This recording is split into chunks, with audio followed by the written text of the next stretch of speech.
Welcome to Occasional Randomness. I'm your host, Eric Scott, and joining me, as always, is my fellow co-host, someone who loves a good deal on genetic engineering, Jason Johnson. Absolutely, especially if the credits are thrown in for free. They're they're free, right?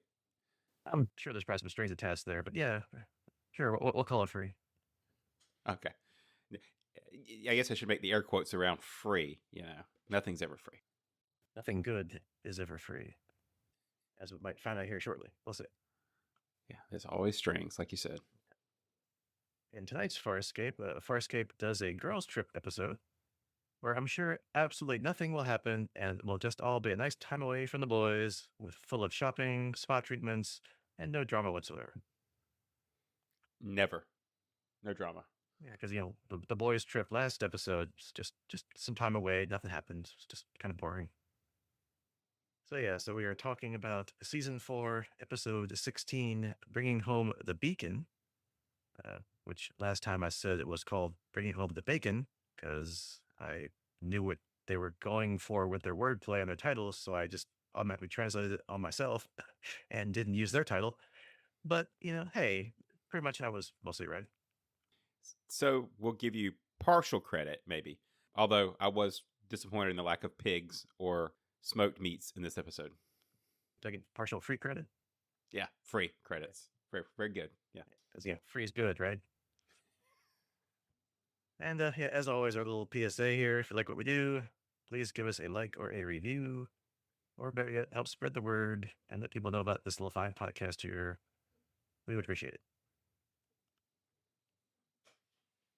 All right. So since this is an even number episode, I believe that is up to you to recap this shopping trip that has no drama whatsoever. All right. So this should only take me a couple sentences because it's, like you said, pretty short and sweet. So let's go ahead and jump into Farscape Season 4, Episode 16, Bringing Home the Beacon. We start out with Dargo, Rigel, John, and Scorpius back on Moya after last week's episode of the Guys Trip. Rigel's not eating because he's learning the self-discipline that Katoya taught him. He also has no one to cook for him. So that's probably why he's not eating. Yeah. Yeah. Probably more the latter than the former, but the former makes a good excuse. Dargo tells him he could cook for himself, the mention of which prompts John to say that he could cook for the girls since they're due back. Cut to Aaron, Sikozu, Chiana, and Naranti, all on a Karmer settlement housed on a Leviathan carcass fused with a planetoid. Aaron comments that the settlement is unimpressive, but Sikozu says that if they want to camouflage Moya against long-range scans, this is the place. She explains that several outlawed mods are sold here, and the stalls also sell genetic modifications, spatial blending with all the documentation to go with it. They bump into a man, and Sikozu tells him that they want to see Rekka. The man feigns ignorance, but Sikozu tells him that she knows he's Rekka's negotiator, and she knows that they make deals in this place. They are brought to a private table and have drinks served to them, where Sikozu says they want sensor distorters. After giving her the runaround, Naranti sips one of the drinks and warns them not to drink them because their drinks are drugged. Aaron places her gun on the table, and Sikozu says that if it's such an old trick, the man apologizes and finally gets Rekka. Sikozu tells Rekka what they need and that they want it to be made to look like an ore freighter. Chiana suggests a pleasure yacht, so Aaron asks if they could have a choice of several different signatures. Rekka tells them he'll just need to know their sensor modulator and asks if the ladies know what it looks like. Naranti pulls it out and he recognizes it as partly organic. Leviathan.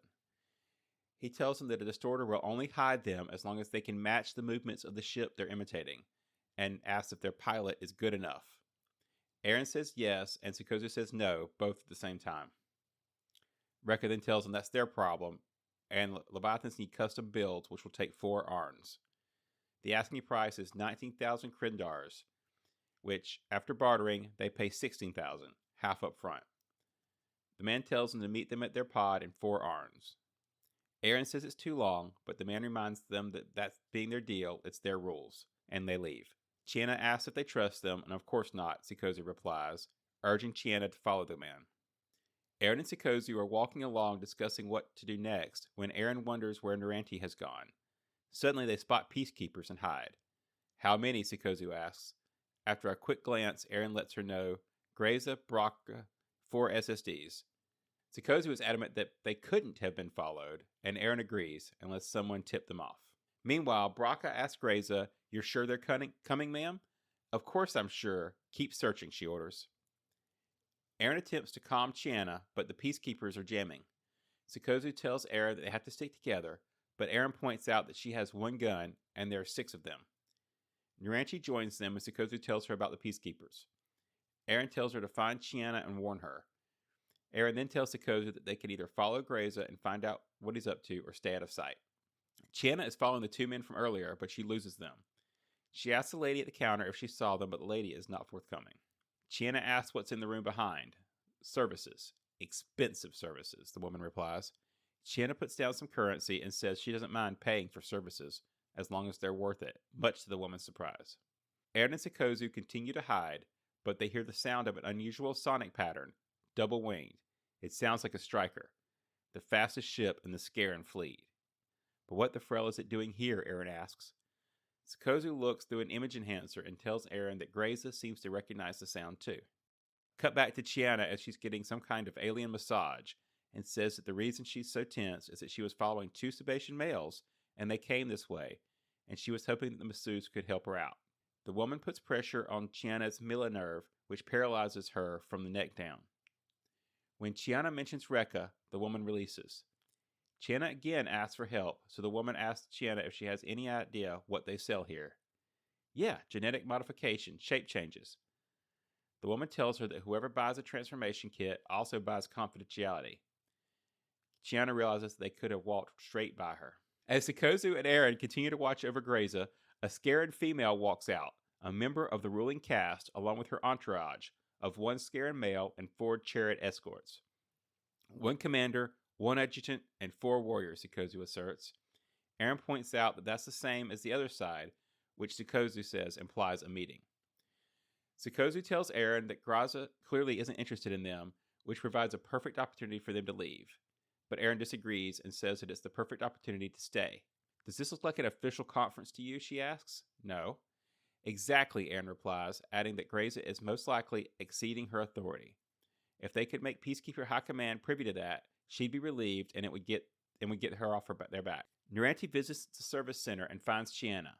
She's done being serviced, and Naranti drags her away, telling her that Greza and Braca's presence. Chiana attempts to calm Aaron, but Naranti tells her they're jammed.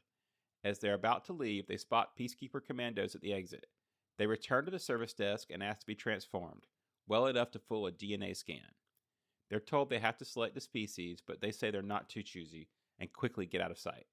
In the former pilot's chamber of the fused Leviathan, the Scaran commander is confirming the security of the site, despite Braca's reassurance.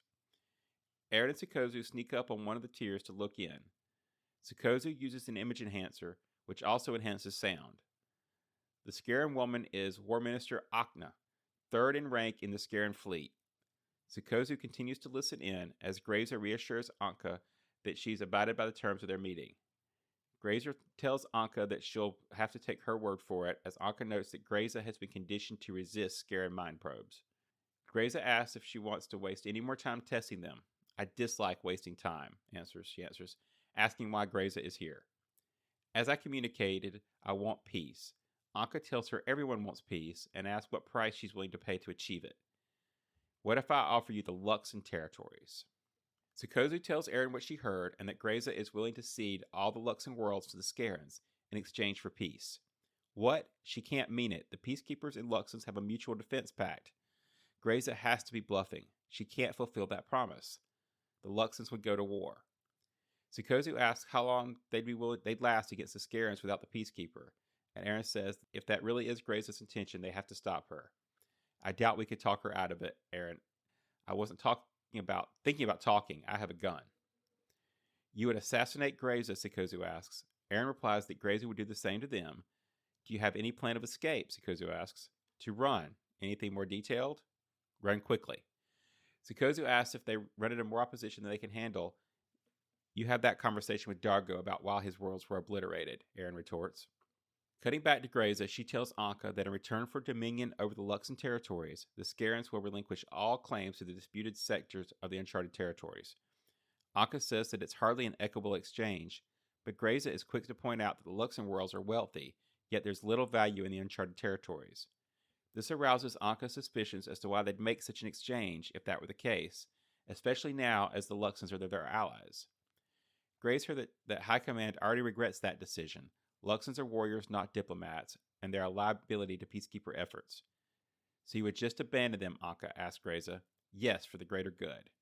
Graza adds that they're aware of how long the Scarans have coveted the Luxon resources, and Anka retorts that they are aware of how long the peacekeepers have coveted all the room in the Uncharted territories.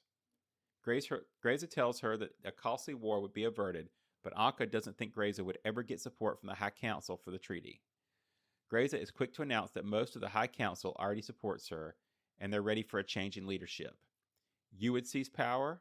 Anka asks. For the greater good, Graza adds, that benefits of this treaty will help Anka's ascent through the Scaran hierarchy, and she asks how long it's been since her last promotion. Too long, Anka answers. But then, I don't resort to the methods that you utilize to advance. Graza responds asking if she would have a weapon unused if she had one in her armory, out of squeamish good taste.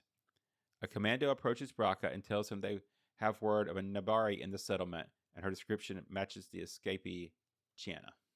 Braca and the commando go outside and announce that they're looking for a female Nabari.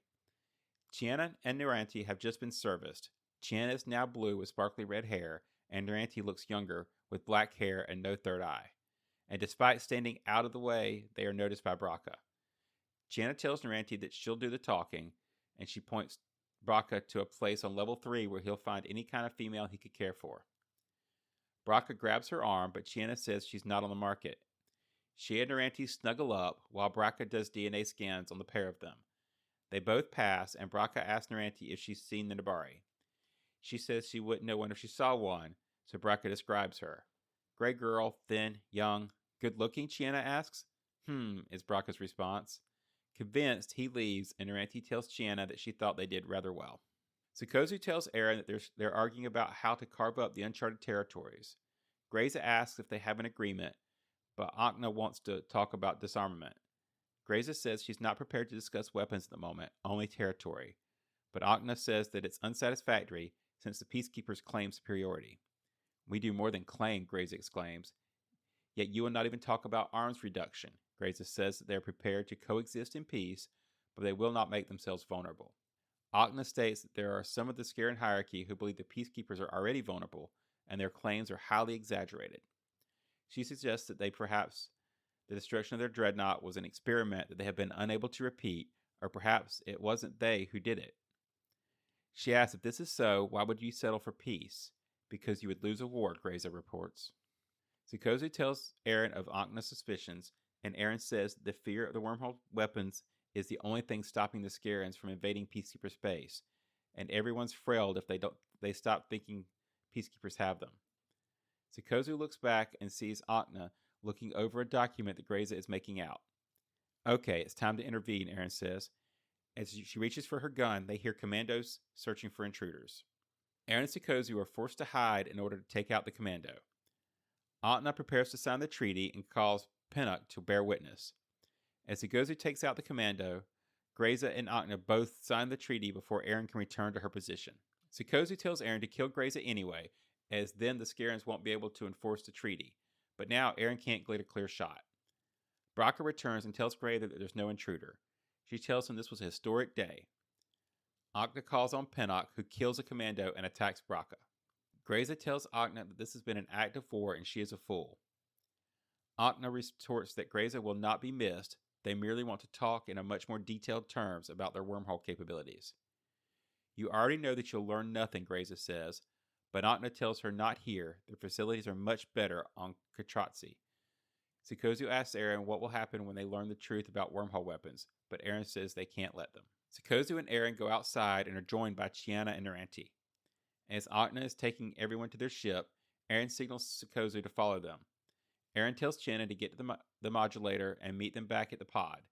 She then tells Naranti that they are low on weapons, but Naranti has none. She does have melee spores, which are very powerful, but she has never tried them on either Scarens or Charids. Grayza is locked in a pod and tells Atna this blunder will cost her dearly. Braca tells her that their wormhole weapons will decimate the Scarens, but Pinnock is quick to attack him before he can continue. He asks Atna if Braca is needed, and she says he is. He asks if, when Braca is no longer of use, he could be the one to kill him. Atna agrees and tells him to summon the Dreadnought to the rendezvous point. Naranti continues to prepare the spores when Sikozu runs in, telling Aaron they took Braca and Grayza to Bay 9, but the ship is still powered down. 2 Charids come out after she did and are heading this way. They duck out of sight and Aaron draws her gun, but Naranti gets up and tells one of the Charids she knows who they're looking for. She pretends to sneeze but blows some spores in his face. She tells him a peacekeeper is right behind him, but it's actually the other Charid. They shoot each other, which gives Aaron and Sikozu the idea of dressing up. Dressed up as Charids, the pair bring in Naranti to Bay 9 and shoot the Charid that's guarding Grayza and Braca. Meanwhile, Chiana is attacked in the pod by the men who sold them the part. Grayza tells Aaron she did excellent work, but Aaron says the Luxon treaty alone, she will kill them both. Alive, I can repudiate that treaty, Grayza says, but you proposed it and you signed it, Aaron replies. Grayza states that if the Scarens hadn't betrayed her, she'd have stood by it, and they could have lived in peace. She asks Aaron how they'll get past the command carrier in orbit without her. As a result, they're forced to take Grayza and Braca with them, but run into Pinnock and the last Charid. Aaron tells Sikozu that if she's not back in the pod in half an hour, to go without her. Sikozu and Naranti escort them away, and Aaron kills the last Charid and attacks Pinnock, who is unfazed by her blaster fire. Grayza and Braca, tied together, tell Sikozu that Aaron is as good as dead, but Sikozu is insistent that she'll survive. Grayza and Braca continue their war of words, and when Sikozu looks away, Braca knocks both Naranti and Sikozu unconscious, and he and Grayza run to the Marauder. Chiana asks the men why they knocked her out, but they're not convinced it's really her, thinking that she is a trespasser. Meanwhile, Sikozu wakes up and gets Naranti. Chiana tells them she was genetically transformed and kisses the man. He confirms it's her because they didn't transform her tongue. They hand over the modulator with the sensor distorter installed and tells her to plug it in and Pilot will feel his options. Taking the rest of their payment, they leave as Sikozu and Naranti return to the pod. Sikozu says they'll wait half an hour for Aaron, like she said, and if the Scarens get to the pod first, they'll leave immediately because Aaron's as good as dead. Sikozu and Chiana begin to argue when suddenly Aaron returns. She runs on and sits down and they make haste. Back on Moya, Pilot tells them the transport has signaled its return, but there's a Scaran warship pursuing them. As soon as the pod is docked, they starburst. Darga is sniffing Chiana since they changed her to genetic, changed her scent. He tells her that he prefers the elegant gray. Rigel tells Naranti she paid too much, then begs her to cook for him. John tells Aaron it's not her fault, but Aaron is annoyed that they had to Grayza and let her go. Aaron tells him that the Scarens must be dead, set on war, since they didn't go for Grayza's proposal. As they discuss what to lose sleep over, Moya exits Starburst. Pilot informs the crew that the Scaran warship is still in pursuit at the edge of Moya's sensors. Dargo and John surmise that it must be a beacon, but Pilot doesn't detect anything. Chiana has yet to find anything in the pod, and Scorpius confirms that there's nothing in the distorter.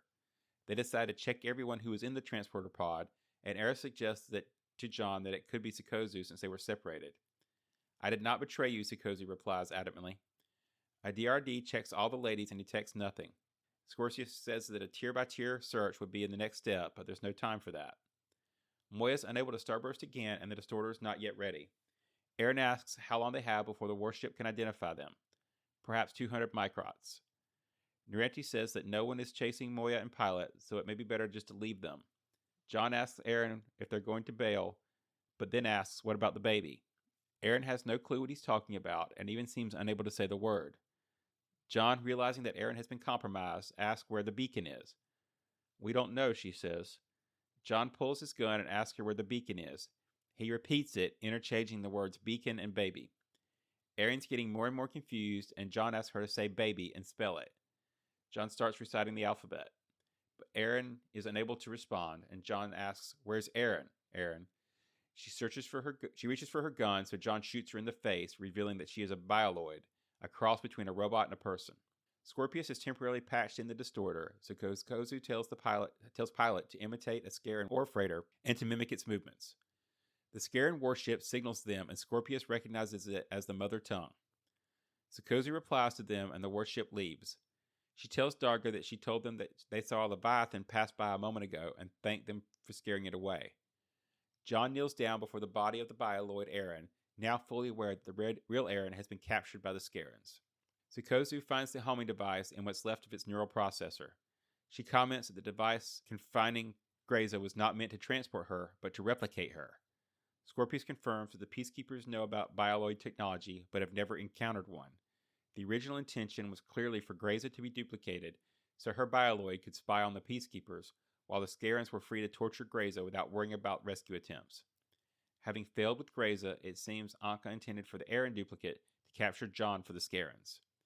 Sukozu seems to feel guilty that Aaron was captured while she made it back to the transport pod. As John lingers over the bioloid body of his beloved, Dargo tells his friend that they won't give up on rescuing Aaron, reminding him that they may be taking her to Katratsky once they intended to take Grayza. John, still in shock, replies that Aaron could be anywhere, but Dargo assures him that they won't leave her in the hands of the Scarens and will rescue her no matter what. He leaves John, mulling over the bioloid body and looking out at the vastness of space, knowing Aaron is out there somewhere. Little trivia for this episode. The title was suggested by director Rowan Woods, so he won the bottle of whiskey that goes to the namer of each episode.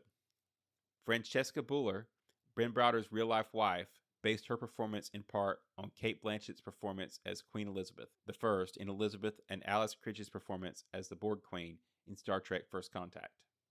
Rebecca Riggs enjoyed being able to rehearse scenes with Buller, but neither recognized each other that evening once out of makeup. The original plan was for the episode to be set on a relaxation planet, but the production constraints forced it to be on a dead Leviathan. Tim Ferrier redressed all of Moya's sets. And finally, Gigi Edgley's original altered makeup was so extreme that no one on set recognized her. All right, so Bacon or Beacon, we had a good bit of subterfuge, antics, and plot progress. What'd you think about this, Eric? Yeah, I mean, I liked it. It was a good episode. We're back to the usual Farscape formula that we mentioned was somewhat missing from the Guys Trip episode last time: comedy, action, and crew drama. So the comedy part was back in force here, and the ending was good and sets up another go rescue a abducted crew member episode, or episodes as we might find out. Yeah, I guess some quick highlights. I thought when I first saw Grayza and Braca, I'm like, no, this is too much of a coincidence that they tracked half the crew down to this Leviathan planetoid thing, and that would have been really disappointing if that was the case. So good job with the fake out there while they were there. Although if then you think about it a tad bit more, which again you shouldn't because script and plot reasons, why of all the places you could possibly go to meet with the Scarens, why exactly here? But hey, like I said, plot drama. So what are you gonna do? But still, it was a good episode. Enjoyable, fun.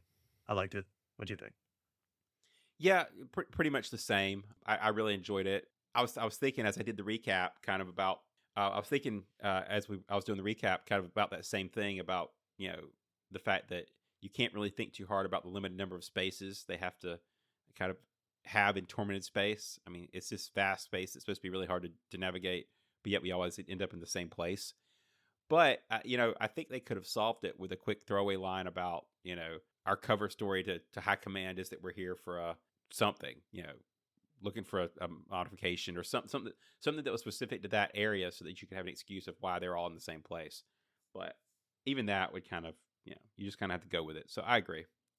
You just Or if it's like something like this is the like out of the way place that people go for illegal things, so no one's going to report you or comment that you're here. So that's a great place for a secret meeting, which isn't secret because they're all walking around there and everybody knows. Oh look, Scarens. Oh look, peacekeepers. yeah, I mean, at least the peacekeepers could blend in. I mean, Scarens are pretty obviously Scaran, especially when they're the royal group. Yeah, So true. it, I don't know. Like you say, if they just get out of uniform, a peacekeeper is just another human. But even though they're Sebastian, I know. But you know what I mean. Looking, whereas anyway, yeah. I think we've got that one. Again, don't dwell on it. Just go with it, right? So, right. yeah, and yeah, I guess going into some more of the good parts here. I like the opening bits with the girls getting the meeting with Rekka. They're doing the usual opening negotiation dance of like, I'm here for this guy. Who? Yeah, we know who you are. Like don't try and pull a fast one on us. Okay, fine. Here's some drinks, and then they wind up not getting roofied by the drug drinks, which I thought was pretty cool. Which I guess as the season has gone on here, Laurenti is becoming more and more useful and more part of the team as the season's growing on here. And she was kind of important or did a lot of things in this episode too. So it's nice to see them 2/3 of the way through the season finally using her. Yeah. Yeah, I guess I'll admit I'm liking her use in the recent episodes a little bit more. Not overall that much, like in the scope of characters we've had in Farscape. She's I don't think I've held anything back about the fact that I think she's a poor replacement for Stark and oh gosh, what was our original blue lady? I'm blanking. Dan. Yeah, between Zan and Stark, she's like a mixture of the two, but crazy old lady version. But yeah, I think you're right. Recent episodes, it's gotten better, and if they keep on the trend, I won't mind as much by the time we hit the season's end. On your competent part, I did enjoy the same thing with seeing them competent up front. Yet we still get the fact that the two guys they're chasing took advantage of the shape shifting or whatever you want to call it to get away from them. So while competent, not infallible, and I think that's a good summation of our crew at this point. So. But yeah, if you think about comparing Zan to Naranti, yeah, it's like a complete like 180. Like they went completely opposite of the serious but sometimes funny healer, and I guess it wasn't really the cook. I guess they just cooked their own food, but yeah, to like Naranti just being comic relief basically for the most part. Yeah, I think as I said that out loud, I think mixing Zan and Stark's craziness together may end up with Naranti. So maybe that's what they did. They were just trying to economy of characters. Yeah, so you can still write the same kind of things, just kind of blend them together and keep going, right? Right. Let's see what other good parts. I like the idea of that sensor distorter. It's kind of cool. Like if you can fool Peacekeeper or Scaran ship at long range, then there's no point for them to get closer to you into visual range, where they can see that you're not really an ore freighter or a pleasure ship or whatever, but you're a Leviathan. And given, of course, they just got it in this episode, I'm sure it's going to help in later episodes, given where we end up here at the end. Otherwise, why go through an entire episode of trouble to get it and never use it again? Although it could be like those force field belts they got earlier this season and used once, I think, maybe. And of course, the energy shield that they got from way back in season 1 that they used once before it blew up. So, but yeah, I'm sure it's going to come into effect here later. Yeah, I think if I hear what you're saying, I think we're collecting all the stuff from all of our side quests that we'll need for our final quest at the end of the show, right? It's all one big. These are just side quests. Yeah, they must have played lots of D&D on the crew, or the raiding crew there. They're just leveling up, man. They're roaming around the fields chasing monsters to level up so they can be prepared for the big bad. That's right. They're just going through the small quests, the small challenge rating creatures before they get to the big boss. And yeah, to your point earlier about them not catching the fact that they changed shape and disappeared on Chiena and whatever. Yeah, I didn't get that the first time watching it, because I didn't see if they did somehow show them changing appearances or try to drop the hint that they were suddenly different and then Chiena lost them. I didn't catch that. It might have been implied, but until Chiena just flat mentioned it later, I'm like, oh yeah, that's how they did it. And again, plot, but how fast does it take to change appearances? It seemed rather quick, like that one masseuse that was massaging Chiena, changing within like seconds or a second every time she was massaging Chiena. I don't know, maybe I can hand wave it away that it's all dependent on how complicated or thorough the change is. So pulling a detailed scan like she wanted took a while, but just quickly changing what she looked like, it was pretty quick. And that part was I'm gonna call it hand waved, right? It was useful, but seems a bit overpowered, especially if the peacekeepers have not developed a detection tech for it, right? Because they were able to pass the DNA scans that Braca was doing on them. But yeah, if that's the case, then why doesn't all criminals and everybody in the tormented space, at least, if not the rest of the world, have this shape shifting tech? Because you can just kind of As anytime somebody's not looking at you, change everything about yourself and just keep going, and nobody will ever get caught. Yeah, and also it's just your typical sci-fi show. It's like let's rewrite our DNA, like like you're rewriting a paragraph in on a Word document or something. It's just, it's like yeah, poof, no problem. Well, I mean, we've had that trope for years. I mean, we had transporters for a little while. Ha! I'm going to throw a Star Trek reference out, Hey, and transporters, and then you know, there's a buffer, and all of a sudden you can pull people out of a buffer, and end up with duplicates, or store people for long term and pull them out later. I mean, it's interesting that we managed to find these techs and still loophole them. So it's like someone does something once in a story, and then just to get around a plot hole or plot thing, and then you realize how really overpowered or how much you could really abuse that little device, right? yeah, that's exactly what I was trying to say, but you said it better. Mhm. Exactly. Never do. And yeah, speaking of throwing us off things, we see Grayson and Braca, and we're like, oh no, they tracked the crew down. But no, it's a secret meeting with the Scarens. Again, like we've dropped several times, rather a giant coincidence that just happens to be the same location as our crew, but otherwise it'd be a boring show and we wouldn't care. But I thought it was cool set wise where they met without knowing the trivia a bit. I thought, oh, that's cool, to save money on location costs and sets by creating new sets for one episode, never using them again. Let's just redress our existing Moya sets because now we're on a dead Leviathan. Okay, well we have Leviathan, we have all the sets. Change the lighting, throw some cobwebs or weird things in there, and look, it's a random Leviathan. So I thought it was a cool touch. Yeah, exactly. I thought that was a great idea. If not my favorite part of it, I think having some of the comedic crew interaction was my favorite part of this episode, just kind of getting that tone back. But of the specifics of this episode, I really kind of glommed on to the idea of having this Leviathan, kind of like a what was it, Nowhere from Guardians of the Galaxy, where you had the dead Celestial that they were inside the head of, or whatever. If they built a city or a civilization inside the head of the Celestial, you've got a bunch of these Leviathans just all over the galaxy or tormented space or whatever. Now, and yes, I know they have their graveyard and uh, respect to the carcass of the dead Leviathan, but why not use their remains, to do something like this, to make a habitable spot, even if it doesn't have the propulsion and life support stuff. If you can anchor it to something like this planetoid, you get a whole living area out of it. So I thought that was really cool.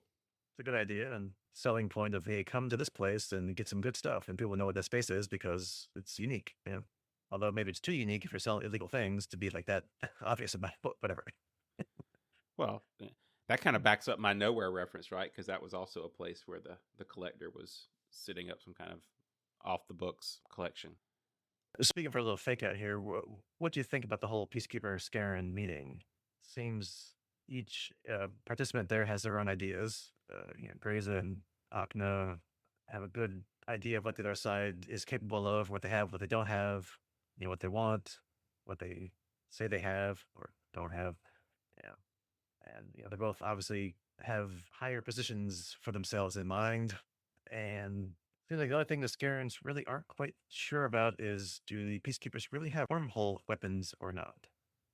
I like the backroom deal. The part that kind of broke down or confused me and I left me with a whole lot of questions is if they actually have the authority to make that kind of treaty, because you kind of have like top tier generals or third in command of the worlds, whatever, but they don't have the ultimate authority. So you know the ability to actually make these kinds of decisions, if they do sign it, would it hold up? I know Graza mentions that she's already got plans to kind of assume power, but until she does, this is an unenforceable treaty. So I don't know. I just felt like we were kind of making a deal without the authority to do so. I questioned it. Yeah, because like I think the words in the recap were something like she has approval from the High Council, but then she's going to become the head of it. Well, I wonder how many of the High Council, right? Do you have just a couple people or enough maybe to like sway a vote or throw a coup? I don't know how that works, because we haven't like seen the High Council before. So it doesn't sound like she's bluffing, but it doesn't sound like it's like on the up and up either. So there's some kind of coup going to happen probably with that. And then the Scarens, I have no idea because we have no idea what the hierarchy is other than there's like these royal or what they're called elite Scarens, and then she's apparently third in charge of the fleet. So yeah, can she really make this deal? Yeah, it sounds like they're getting ready to dissolve the Senate. That's what I'm getting out of this. So Yeah, I think this was around the time Phantom Menace came out, right? Like 2000, early 2000s. Not that they would probably yeah, pull that from that, but yeah, I get that vibe. Yeah. well, that was my A New Hope reference. So fear Yeah. of this battle station that they don't have. But Yeah, right. Fear of wormhole weapons. Yes. we'll hold the galaxy in check. That's no moon. That's a wormhole. And, of course, Aaron is too late in killing Grayza. The secret treaty gets signed. Again, that could be a fortune or not. We'll find out probably future episodes here. But, and, if things weren't bad enough, then Ankna, I guess, then immediately turns on Grayza and Raka and captures them for further interrogation off-site to get the real truth about wormhole weapons. I did think, Aaron and Sokozu were good or bad, had a good plan to rescue them. Just unfortunately, regular Scarens aren't affected by pulse pistols, which seem to have no effect whatsoever on the one guy that Aaron was shooting like 5, 6, 7 times. And he's just getting more mad. Right? Yeah, chalk that away for later. That might be important. Yeah, I'm sure it's not going to come into effect later at all. But of course, Grayson and Becker wind up escaping, which, yeah, as we talked about, like who can enforce what here on this treaty? Like, what's Grayson going to do now? The treaty's signed, but is it binding? Like you're saying, like, did attacking them kind of void it? Are they still going to go through with it? Like, you still act the part of, hey, we're still, buddy, future friends here. Yeah, again, we got episodes to go. I guess we'll find out. And, she has no idea about Aaron being caught either. So she just thinks, oh, we got away. And, I guess we'll just act like nothing happened. Yeah, I mean, they did have the comment about her being as good as dead when she stayed to fight the guy who could absorb the blaster bolts. But yeah, just to reiterate, I do think the treaty's probably off. At least that was the impression I got once shots started being fired. Could be wrong, so hopefully they'll clear that up pretty quickly and probably Gray's next bit of dialogue. But yeah, I don't know how that holds up in court. I was going to say, yes, we had a secret meeting off the books to make a treaty. Like, yeah, say what now? And then, yeah, in and around all this, we have what we've come to enjoy about Farscape, the comedy scenes interspersed with the action, where we get, Chiana and Noranti undergoing the lantern hung genetic modification that they talked about all throughout this episode to disguise themselves, and even fooling Rekka and his friend for a bit because they had no idea who this green or blue person with red hair is. Of course, they figure it out. They get the distorter as promised. So, I appreciate that, they didn't go down that plot line of them stiffing them or something or running away and they had to track them down because, like, okay, fine. It's a deal. They're part of it. Cool. But typical, Star Wars / Farscape action comedy. If they would have just hung out at the bar for 4 hours, maybe nothing would have happened and they would have got their stuff and they would have seen the Peacekeepers Scarens and they would have got their stuff and left. and Grayza and Braco would have been captured and replaced with simuloids or whatever. So yeah, Because no secret meeting will happen at the bar they're in. So, but oh well. But at the life model decoys. That's what Yeah, I'm there going we to go. call them. LMD, LMDs. They're LMDs, yeah. And yeah, how long are these modifications that Chiana and Renti had going to last? Because at the end of the episode, they were still modified. Of course, the answer is it ends at the end of the script there, and probably won't be in the next episode. Although if they really wanted to keep going with the funny thing, they do it next time just to mess with us. Yeah, but there's probably a lot of effort in the makeup. Although, what I would probably like to see is like an in between, like make Chiana gray but give her red hair, kind of mix it together. Take like 2 or 3 episodes and just kind of slowly put her back. That'd be kind of fun. Like give Renti her third eye back, but she still has the black hair and looks younger or something. Right? Yeah, exactly. I have to admit though, they did a good job with the makeup because I was confused for a minute. I guess I missed the part about it didn't click that they were getting to genetic modifications, and I was like, is that supposed to be Chiana? Is it just another person with the genetic modifications? And I could tell it was Gigi Edgley, but did they throw her in? Is she supposed to be a different character, or is she supposed to be Chiana? That was the part that I wasn't sure on until they kind of spelled it out for me, because I was like, what am I trying to watch here? Yeah, I can see why the trivia said that the crew was kind of fooled or the actors were fooled. So yeah, it's like it was pretty good. Hats off to the makeup department on this one. Yep. And they waste no time in telling us that or proving to us that the distorter works, and they paid for. They fool the Scaran ship, and it leaves before it gets into visual range. Although, if I have to nitpick this scene, it's when the Scarans were talking over the comms. Why wasn't it translated?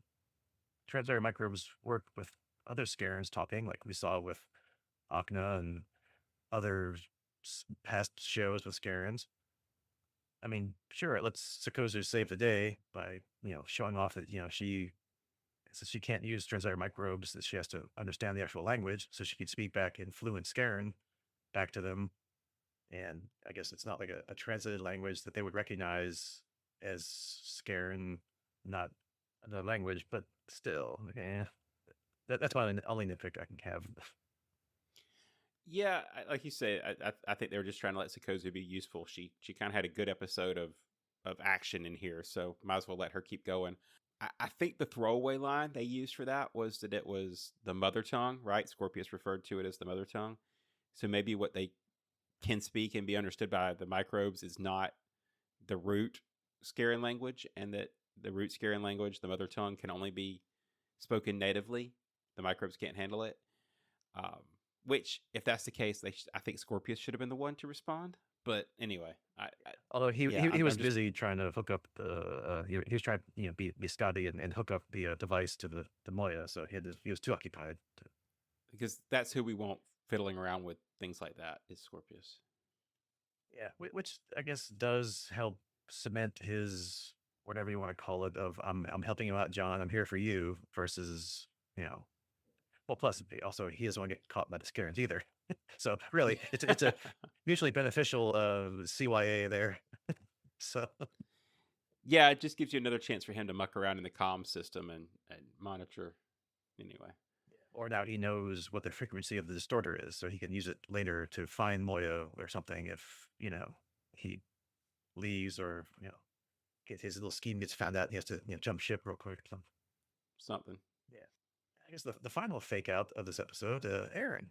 I thought it was a pretty good job with the fake out, that it wasn't the real Aaron at the end. I mean, why would you think otherwise, right? Yeah. We didn't know that the pod that Grayson was in was a pod to make these bioloids. Just looked like some kind of holding container. Although why she was there, not Braca, but whatever. And great plan by the Scarens. Yeah, duplicate Grayza and I guess Braca. I mean, kind of have to keep both of them and take them both away and interrogate them while you've got these moles or puppets or whatever with the peacekeepers, so you can get intelligence there too, so you can really find out from either your captees or your plants if the peacekeepers have wearable technology or not. And maybe take it even further, right? If Grace said she was going to become in charge with this little plan with the High Council or High Command, whatever. So, hey, if you can put your fake Grace there and get her in charge of the peacekeepers, then hey, you've won by default. I mean, so you don't have to go to war at all. Just they'll just surrender to the Scarens and ta-da, problem solved, right? Or just run it as a puppet government. Yeah. So nice try. Unfortunately, they escaped, and well, like you said, is the treaty null and void? I will find out. Yeah, I'm gonna have to admit this part totally got me. I didn't see it coming. The LMD and all that. I should have, looking back, right? Because we had Crichton and Aaron finally getting together, kind of had moved past that. Well, won't they drama? So how do you solve that and split up the couple that are now past the emotional thing? You physically split them up, and yeah, I think I really should have expected that before the end of the season. If my nitpick is that I think John was a little more screwy than usual. I know he's, I mean, he's always off the wall, especially in these kind of situations. Flashback to Looney Tunes episodes, but the baby beacon banter confused me, and I think it was confusing everybody. Like, it wasn't helping. Yeah. Singing the ABCs instead of being like Aaron's, this isn't Aaron, to everybody else would have made more sense. But instead we sang the ABCs and then he shot her in the head. Yeah, I didn't get the whole baby beacon, beacon, baby. I'm like, what? Why is that confusing? Yeah. Okay, she did about the baby, fine. And then, you're saying the, English alphabet to her and she can't respond. So of course now okay, she's a double or something, right? But yeah, I didn't get the whole like why she couldn't say baby or beacon or yeah, I didn't get it. And yeah, I guess now the big, at least next episode, sods maybe, are off to find out where this mysterious Gatrazzi place is located and rescue Aaron. Since we only have 6 episodes left in the season, which at the time they didn't know this was the last season. So yeah, but they're just going to stretch it out to the big season finale. And yeah, I guess we've got a direction for the crew to go here for the next couple episodes. Oh man, I hope it's not a cliffhanger. Well, I know how it ends, so Oh, great. we'll talk about that when we get there. Yeah, so lots to wrap up, hopefully. So my expectation was that we'd be moving pretty fast from here on out, but I think you just dashed some of my hopes, so we'll see. All right, less than 7 episodes. We only have 6. Hey, well, that's it. Goodbye. uh, I'm putting all my hopes on the fact that I don't have to wait years for the miniseries follow up, right? All right. Yeah, if we want to play it like the real how it aired, yeah, we have to take a break for like a year and a half and then come back. All right, you heard it here, folks. We'll We'll see you in 2028. No. Yeah, so but don't go anywhere. We got 6 episodes left to cover. that's right. Anything else about this one you want to talk about? Or we've pretty much hit all the good points and questionable parts. Yeah, no, I think we're good. Like I say, this was a good return to the comedy. I had several spots where I didn't expect the swerve, and so that's always good. I like being surprised and not everything being predictable. But it also had its normal Farscape predictable moments where the crew is the crew, and that's always brings a smile to my face too. So on that note, next time we'll keep with the Farscape because there's nothing else out there and for a while, or maybe next month. I think Wonder Man comes out right on Disney, doesn't it? Is it this year? Yeah, it's this year for sure, so it's got to be quick. Okay, but I don't think it'll be by next time. So next time we'll plan on covering season 4, episode 17, A Constellation of Doubt, and playing our usual guessing game of what does that mean. Nope. Once again, not a clue. I have no guesses at all, other than it must mean something or it sounded cool if they give bottles of alcohol out to the winner. So I guess they liked it for some reason, and whoever came up with this idea got a good bottle of liquor. I don't know. I guess if you want to, just progress the storyline, I'm gonna guess it's about trying to find where Katratzi is. Other than that, I guess we'll find out if it's a pun or something next time. I don't know. Yeah, so it's going to be a lost a planet Master Kenobi has. He's going to have to go find some younglings and figure out where the no. Yeah, we're going to be looking for a constellation, right? That's obviously what we're going for. But given my past success at these guessing games, that's probably in doubt. So maybe it's a inside a necklace on the cat. Yeah, that's. Ooh, good one. I like that. We're back to Men in Black. If you haven't seen it, it's on Orion's belt. Yeah, there we go. Yeah, literally, it's on.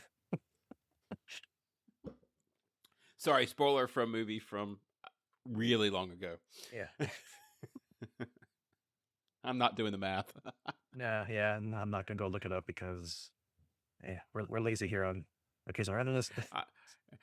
Less than that, it'd be depressing to think of how long ago that was.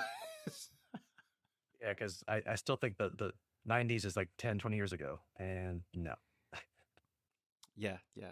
20 years ago was the 80s, 10 years ago was the 90s, exactly. And everything else is current. Yep. Mm-hmm.